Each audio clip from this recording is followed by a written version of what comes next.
All right, welcome to the Bryce Eddy Show. So today we are going to be talking about truth with Robert George. He wrote a book, and he's going to talk about seeking truth, speaking truth, and can truth survive the age of feeling? Welcome to the show, Robert. How are you? Oh, I'm very well. Thank you, Bryce, and thanks for this opportunity to share some ideas and thoughts with your audience. Yeah, I imagine some of what we're going to talk about is what has crept in over quite a long period Mm. of time, which is the idea that everybody has their own truth. And That's and and I always tell people, yes, we've got our own perspective on things, but truth is truth. And this idea of relative truth that I'm sure you're going to give me some dates became so popular and seemed to be just creeping into kind of the cultural milieu has really destroyed the notion of objective truth. So give me a little bit of your bio background, and then let's talk about the oh. book and what you've seen and what you've observed. Well, my background is this. I was born and brought up in the heart of Appalachia in West Virginia. Both of my grandfathers were coal miners. My uh, parents did not go to college. I am the oldest of their five children, all boys, and I was the first to go to college. I was the pioneer. And off I went to college to discover, even back in the 1970s when I was a student, there were people who thought that, well, there's really no such thing as objective truth. There's just your perspective and my perspective. We hadn't yet started putting things in terms of your truth and my truth, but we were told that everything is just a matter of perspective. And maybe it's because I'm just a kid from West Virginia, an old hillbilly. I wasn't buying it. It seemed to me either Washington crossed the Delaware or he didn't. It's not your truth or my truth as to whether Washington crossed the Delaware. It's the truth that Washington crossed the Delaware.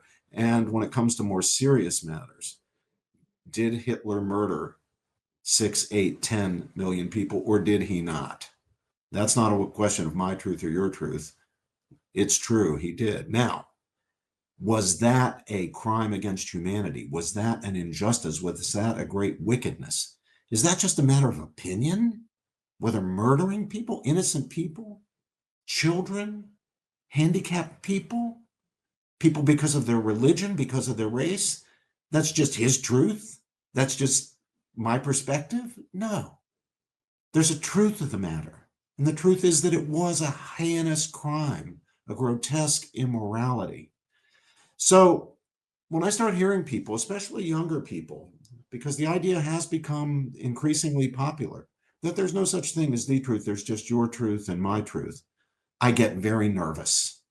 Because if we're going to preserve this great experiment in ordered liberty, if we're going to be a decent and honorable society, we need people who are determined truth seekers and courageous truth speakers who prioritize the truth, recognize there is a truth, and struggle as best they can to get at the truth as fully and completely as they can. We'll never get it perfectly, but as fully and completely as we can. Yeah, I mean, I think that the reason that this gained the popularity it did is because it was a sort of dismantling of our, Christian foundation and our, moral understanding of God, the universe, all those sort of things.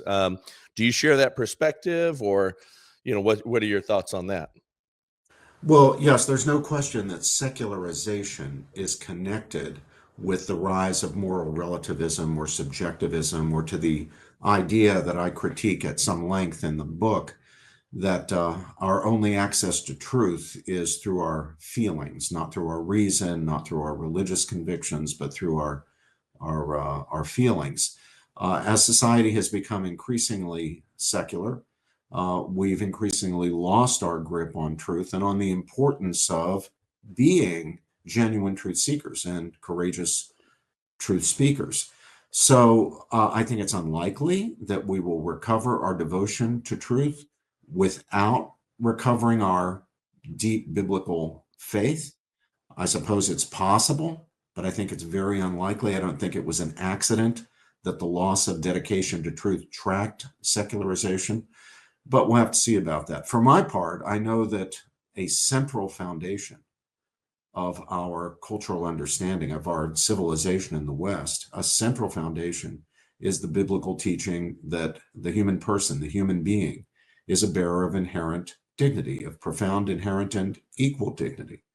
And we get that as a matter of historical fact from the biblical teaching in the very first chapter of the very first book of the Bible, the book of Genesis, that man, the human being, though fashioned from the mere dust of the earth, is nevertheless made in the very image and likeness of God, the very image and likeness of the divine creator and ruler of all that is. That's historically been the foundation of our belief that there is such a thing as human dignity. There is such a thing as right and wrong, that what Hitler did was wrong. And I think we're going to have to recover it if we're going to rededicate ourselves and prioritize the pursuit of truth. Yeah, because I think you've seen this, cause the rise of some of the anti-Semitism, some of the Absolutely. popularity of, was Hitler really a bad guy?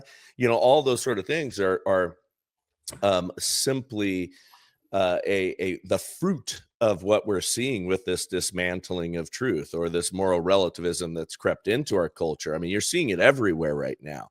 I'm Oh, sorry. Yeah, no, it's good. I'm seeing what's happening on all of our social media accounts, and the things that people are willing to say now is only possible because they have, really erased objective truth, and that means that, well, is there really good? Is there really evil?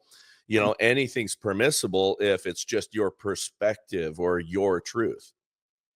One of the great ironies, Bryce, of our current moment is that the embrace of that kind of moral relativism or subjectivism is accompanied by, of all things, a ferocious moral absolutism. So people who regard themselves, especially young people who regard themselves as warriors for social justice, are not at all hesitant or shy about imposing their moral beliefs on other people. Correct. They will cancel you if you step out of line. Oh, A they'll bring Twitter mob violence to you. We're They'll seeing that bring right now. violence. That's right. Or certainly try to ruin your career, ruin your life. Now, how do we make sense of that? On the one hand, the belief that truth is all just a matter of how you feel, and it's subjective and it varies from person to person, with this willingness to be really authoritarian, even totalitarian in the imposition of your views on other people. It's a strange thing and a strange moment at which we live. I think if we can recover our understanding of truth and our dedication to truth, together with the virtues, especially the virtue of intellectual humility, that make genuine truth seeking possible, we will also recover the spirit of liberty, the spirit of civil liberty, the spirit of a true and not a faux, a true tolerance where we are willing to engage people we disagree with in a civil spirit, in a truth-seeking spirit, have genuine civil discourse with them rather than trying to destroy them. Yeah, no, I think that's exactly right. So how do we recover this? I have thoughts and ideas, but it seems like we are so far down this path of just this wholesale rejection of truth. I mean, look at what's gone on with the whole, transgenderism and that Yeah. argument that, there are no, objective truth when it comes to male and female differences. I mean, all of this stuff is getting so absurd, and yet they have just continued to double down. That's exactly right. That's the most blatant case of identifying truth with how one feels. So instead of the truth of our sex being a biological fact that is knowable by basic empirical inquiry, the sort of thing science does. Many people have come to treat, you and I have certainly not, but many people have come to treat whether one is male or female as a matter of how one feels. Does one feel like a woman, even if one is biologically a man? Does one feel like a man, even if one is biologically a woman? Well, how you feel is what determines what you are, and that is just crazy. I mean, that's just at the end of the day intellectually untenable. And isn't it an irony, Bryce, that the very people who promote this ideology are the people who tell us to follow science, to Yeah. trust the science, who put yard signs in their lawn saying, "In this house, we believe in science." Well, how about the science of biology? And not just with respect to transgenderism, Bryce, where the science is very clear. You're a man or you're a woman, depending on your organization for purposes of reproduction, producing the male or female gamete. It's not only with regard to that issue. How about with regard to the question of the status of unborn human life? Yeah. If we are serious about following the science, if we are serious about following the science of human embryology and the science of human developmental biology, then we are forced to conclude that the child in the womb, the unborn child, the fetus, if you want to use that technical term, the fetus is not a rock or a potato or a potential human being or a future human being or anything like that. The facts are clear, scientifically demonstrable. From the earliest embryonic stage, you have a whole new independent living member of the species Homo sapiens, a human being who, by a gapless and gradual process, internally directed, will develop himself or herself, because sex is in fact determined from the very beginning in the human, from the embryonic into the fetal, infant, child, adolescent, and ultimately adult stages, with their determinateness and unity and identity fully intact. We were ourselves, we were human beings long before, 9 months before That's we right. were born. Well, how about following the science on that issue? Yeah, no, the cognitive dissonance that's required for all of these folks to, be able to say one thing and then demonstrate and say the other, is mind-boggling. And I think, again, I'm a preacher's kid, and I think so much of this is the confusion that, if you believe in a great enemy, it's the confusion that he wants to put on these people that allow this sort of stuff, so that they can, in fact, do great evil or allow great evil to happen, like the massive numbers of unborn babies that are killed every year by that belief system. And again, when I press some of those folks, they'll say that they'll reluctantly agree that, okay, maybe life begins at conception, but the argument is really when it has value. And you have to have this cognitive dissonance, or you have to have this you know flimsy look or flimsy position on truth, to think that a whole human being in the womb has no value. Well, it's a constant of human history. As I point out in the book, in Seeking Truth and Speaking Truth, it's a constant of human history that when human beings want to kill other human beings, when they want rid of other human beings, when other human beings are in the way, when other human beings are inconvenient, when it would be better for one human being that another human being didn't exist, what do? We dehumanize them. That's right. We dehumanize them to justify our doing away with them. This is not something that was invented yesterday. It didn't start with the issue of abortion. Abortion is just the latest manifestation of this. The rise of the eugenics movement, which Yeah. underwrote the whole Nazi Holocaust program, the rise of the eugenics movement. Hitler, by the way, began by killing handicapped people. Before he Right. killed Jews or Slavs or anybody else, he began by killing handicapped. Well, and Margaret Sanger, Planned Parenthood, was a eugenicist, and all of the Same people thing. that The conceived whole of, progressive movement, yeah, Bryce, were up to their that's right. eyeballs in the eugenics movement. Now, what was the belief? It was the belief that, well, there are some human beings who are sure biological human beings, but they don't have value because they are what? Useless eaters, burdens on society, burdens to themselves. In the horrific German phrase, Lebensunwerten Leben, lives unworthy of life. The Right. Nazis, Bryce, did not come up with that word or that phrase. It wasn't them who invented it. They took it and ran with it. Yep. And we condemn it today because of the Nazi program. It's just in the forefront of our minds when we hear a phrase like Lebensunwerten Leben. But it was invented by polite, sophisticated, learned, progressive people, not those Nazi thugs. Yeah. It was invented to justify the killing of the cognitively and severely physically disabled. It was that same idea you have now with abortion. Well, it may be a human life, but it's not a human Yeah. life with And it value. wasn't a German term. It was an English, and the Germans took it and ran with it and translated it. Yeah, that's exactly right. Yeah.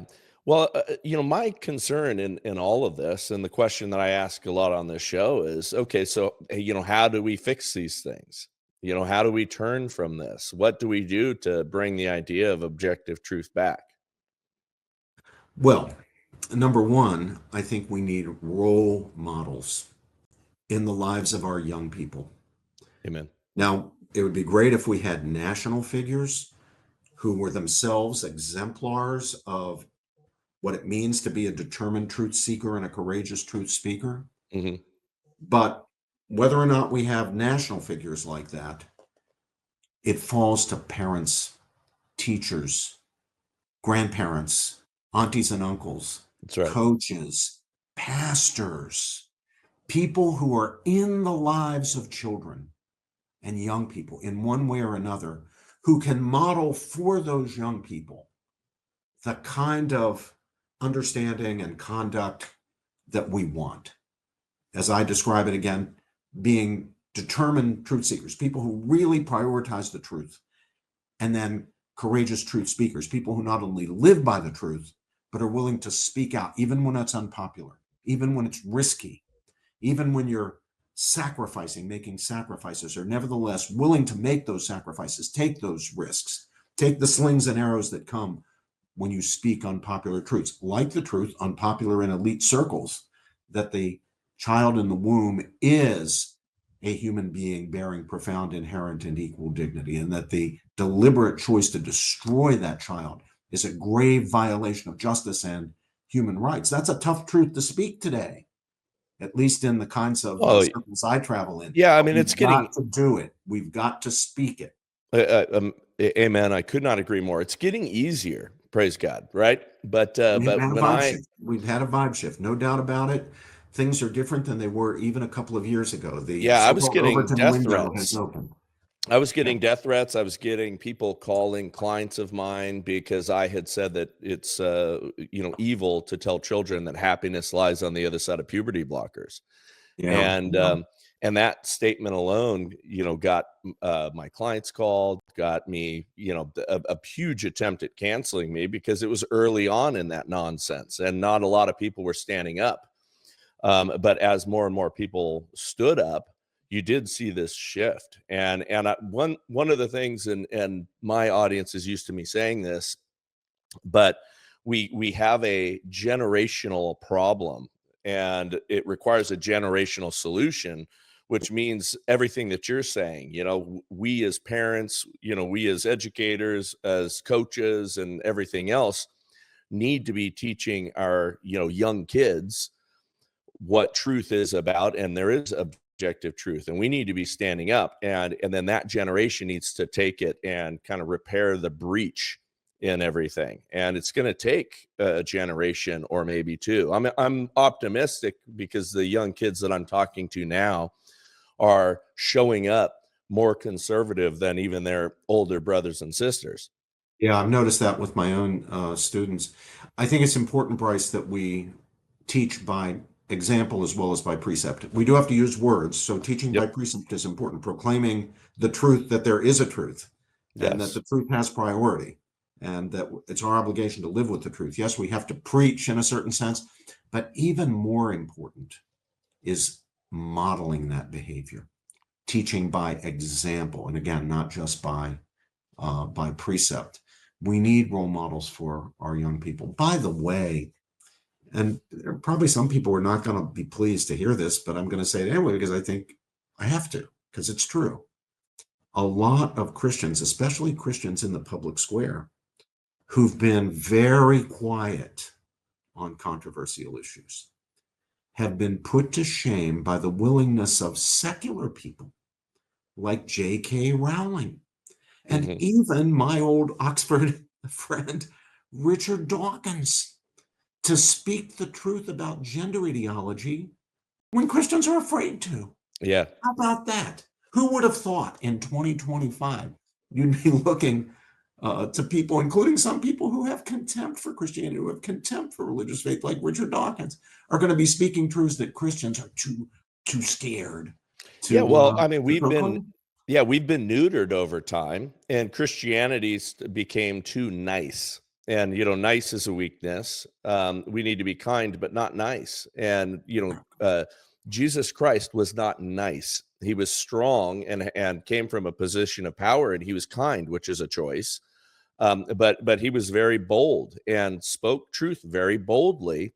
And somewhere along the way, we thought that might be too offensive, because the very idea of truth has become offensive in many of these circles. I mean, I know you see it certainly in the university system.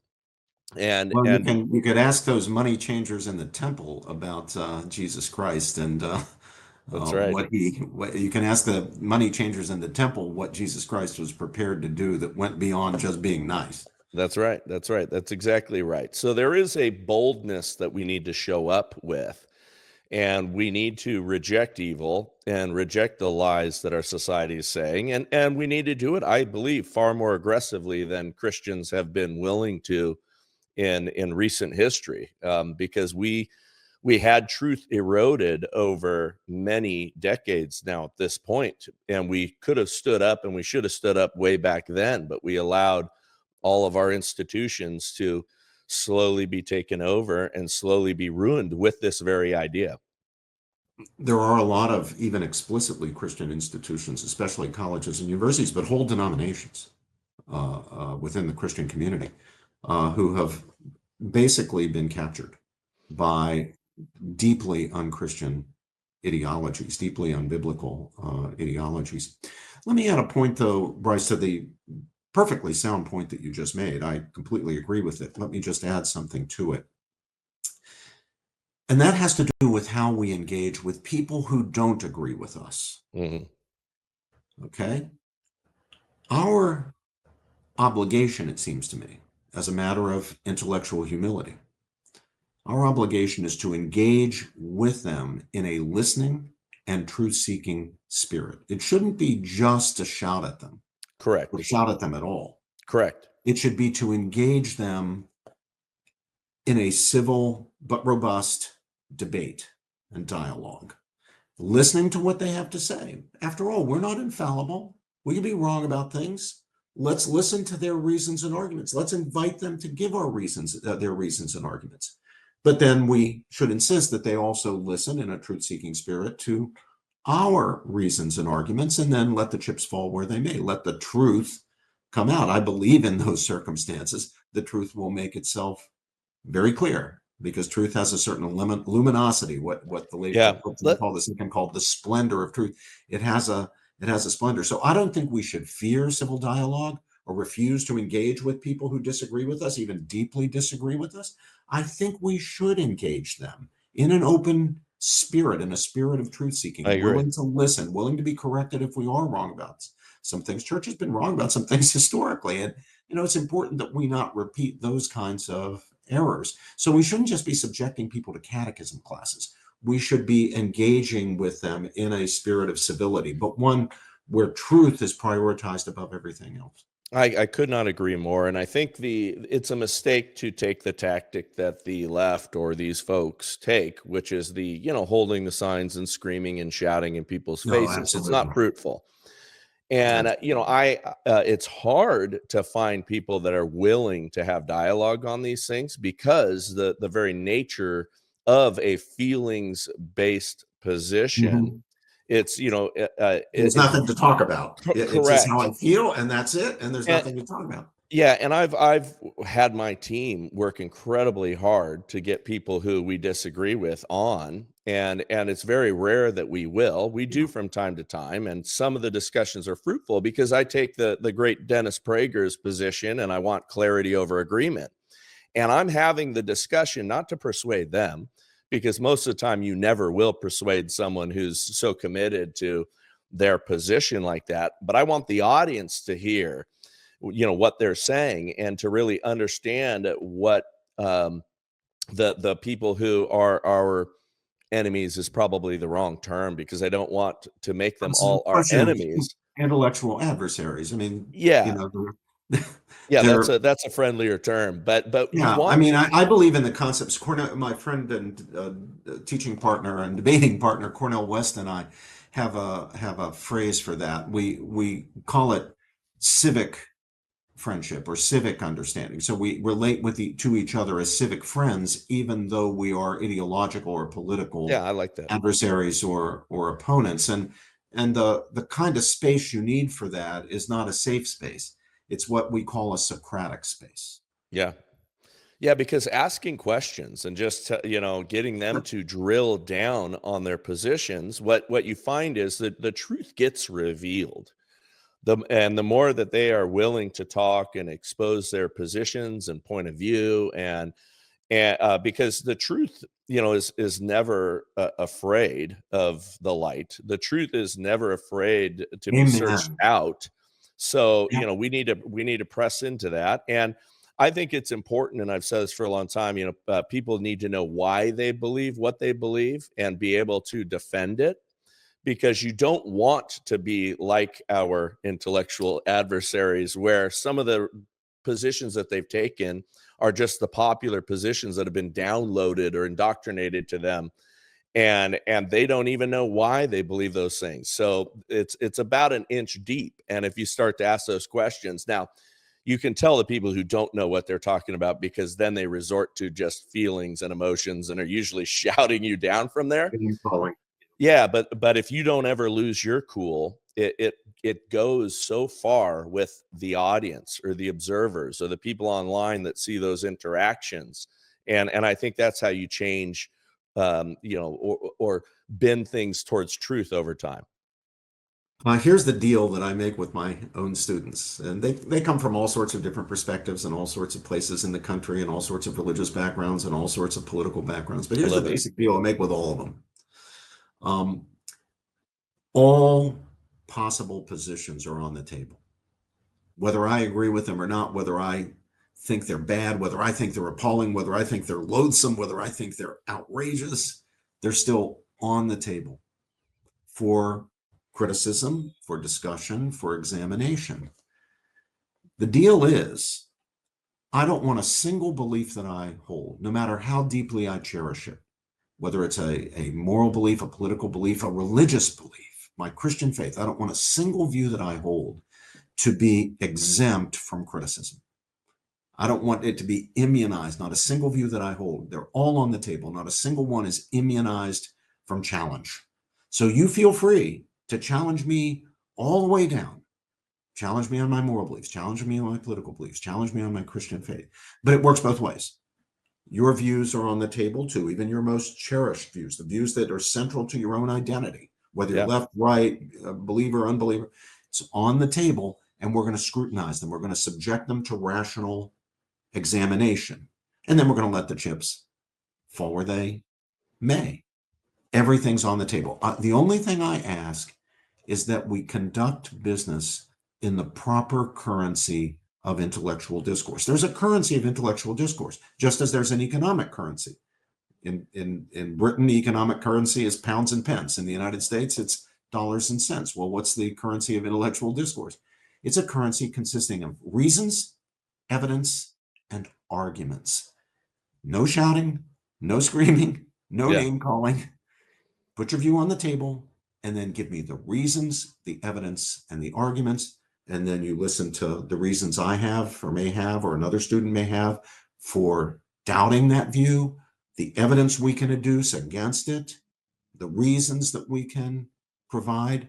And then we're going to see whether the view can withstand rational scrutiny or not. My view or your view. It's all on the table, and we're going to let reason call the tune. I love it. I love it. Now, let me ask you this question: are you seeing within your own classrooms a sea change within your own students over the last couple of years? Yeah, we call it the vibe shift, and it's for real. We everybody in academia is aware of it. 2 Is that years ago, Do you think that that is concerning to the university system, because so many of the professors have driven so yeah, much of the, The craziness. unreasonable cognitive dissonance we've had. Are you seeing it amongst your colleagues that they're a little bit concerned that they're losing a grip?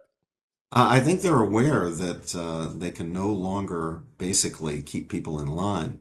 Students and other faculty members are feeling much more willing than they were even 2 years ago, Bryce, Oh, to raise questions that makes about me the so sacred happy. cows. Yeah, I mean, transgenderism and all this. People are what we call the Overton window, Yeah. the window of permissible questions has been opened wider. We call, as I say, we call it the vibe shift, and it's wonderful for students because the whole point of being a student, the whole reason they're with me at Princeton or at University of Illinois or at Harvard or Oberlin, wherever they are, the whole reason they're there is to learn. Yeah. It's to learn. And they're only going to learn if they're allowed to ask questions. Questions about the dominant ideologies, questions about the orthodoxies, where they're not going to have a view imposed on them, where professors aren't going to force them to think in a certain way, where professors aren't going to tell them what to think, but professors are going to empower them, help them to think more deeply, more critically, and above all for themselves. I am so happy to hear that. I mean, that really is just uplifting in my spirit, and it sounds like it is in yours as well. Oh, yeah.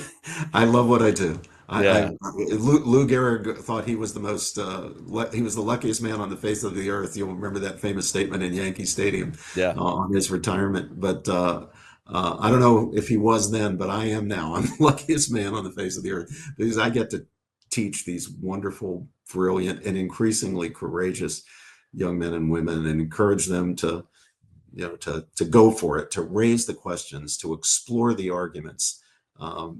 Be genuinely open-minded, not dogmatically skeptical. That's just another ideology, but genuinely open to argument, to persuasion, to reason. I am so happy to hear that. So how do we follow you? How do we find your book? How do we support all of your efforts? Well, thank you so much. First, for the book, it's called Seeking Truth and Speaking Truth. Seeking Truth and Speaking Truth. The subtitle is Law and Morality in Our Cultural Moment, and it addresses all the questions, Bryce, that you and I are talking about today, and it addresses very specific issues as well about euthanasia, abortion, transgender ideology, all that kind of stuff is in the book. It also raises the questions we've been talking about. It explores the questions about the role of universities and the broader intellectual culture. It's available through all the online booksellers. It's published by Encounter Books. You can go to the Encounter Books website. At least as recently as yesterday, Encounter was offering it at a 25% discount. And all you had to do was type in the promo code Age of Feeling, all run together as one word, Age of Feeling. I hope they're still running that special. And if they are, just type in Age of Feeling and you'll get that good discount on the book. As far as following me, I'm on Twitter and on Facebook. I have a public Facebook page and also a private Facebook page. My private Facebook page has the limit of 5,000. I've reached the limit of number of Facebook friends you can have, but I'm welcoming people onto the waiting list, and as places open, I'll include them on my friend list. But my public Facebook page is just that. It's public, so you can go to that. I'm also very active on Twitter, now known as X, and my handle there is @McCormickProf. But you can just type in my name in the search function there, Robert P. George, and it will pull me up. But my Twitter handle or X handle is @McCormickProf. All right, I found you. Oh, I should also mention my website. I've got a personal website. It's just robertpgeorge.com, www.robertpgeorge.com. And there you can get access to all my articles, my musical performances. As I mentioned, I'm from West Virginia, and as you may know, banjos are issued to little boys at birth in West Virginia. So I'm a banjo player. That's great. And I do some performing. My performances are there. It also includes a list of the places where I'll be giving public speeches, various universities or other places around the country. So there's a bunch of stuff there. Awesome. Well, thank you, sir. I appreciate you. I love this subject. I'm so happy to see the vibe shift is real. Yeah. and congratulations on being a part of shifting that vibe. And thank you so much for coming on and joining us today. To God be the glory, and we are out. Amen. Hey, thank you for watching or listening to this show. If you are someone who listens to us on the podcast apps, please go to our Rumble channel. Even if you're not going to watch us there, we'd appreciate you hitting subscribe. We want to boost those numbers up and make sure that that channel continues to grow. But again, thank you so much for listening to us.